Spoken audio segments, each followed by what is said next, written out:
Patrick Cohen. L'économie Axel de Tarlet, les salaires n'augmentent plus malgré la reprise. On a les derniers chiffres de l'INSEE, 1,8% de croissance pour cette année 2017. Que se passe-t-il ?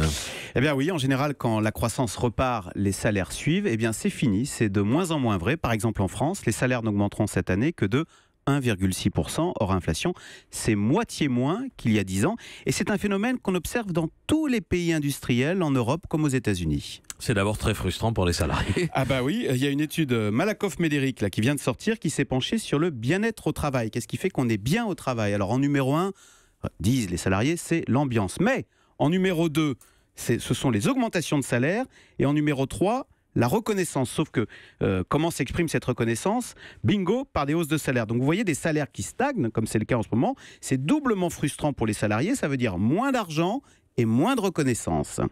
Pourquoi les salaires n'augmentent-ils plus ? Alors ça, c'est un mystère qui intrigue notamment les banquiers centraux. Parce que vous savez, jusqu'à présent, leur boulot était simple. Quand l'activité repartait, les salaires augmentaient, ce qui provoquait de l'inflation. Et du coup, les banques centrales étaient obligées de relever les taux d'intérêt pour calmer la machine économique. Ben, sauf que ça, c'est terminé ce raisonnement. L'inflation ne repart plus. On est à moins de 1% d'inflation, ni les salaires. Donc, alors, Comment expliquer ce mystère ? On avance plusieurs pistes. D'abord, la mondialisation. Vous savez, maintenant, il faut être compétitif en permanence par rapport aux pays voisins.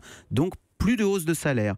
Deuxième explication, l'affaiblissement des syndicats et au profit des financiers. Résultat, l'argent part davantage dans la poche des actionnaires plutôt que des salariés. Et puis enfin, troisième explication, on va vers une société de services, de petits boulots, moins bien payés. Voilà donc qui expliquerait cette grande stagnation des salaires. Alors sachez néanmoins, pour reprendre cette étude de Malakoff-Médéric, qu'à défaut de pouvoir augmenter les salaires, il y a une autre façon de valoriser ces salariés qui est citée dans cette enquête. Il s'agit d'un mot de félicitation du patron, un petit SMS pour dire bravo. Oui. Voilà, alors même si évidemment vous avez raison Julie, ça ne vaut pas une bonne vieille augmentation à l'ancienne. Voilà, c'est le cri du cœur de Julie. Vincent Hervouette. Je suis en train de lui envoyer un petit... Voilà, très bon papier, bravo Axel. Donc je ne vais pas augmenter pendant 10 ans. C'est ça.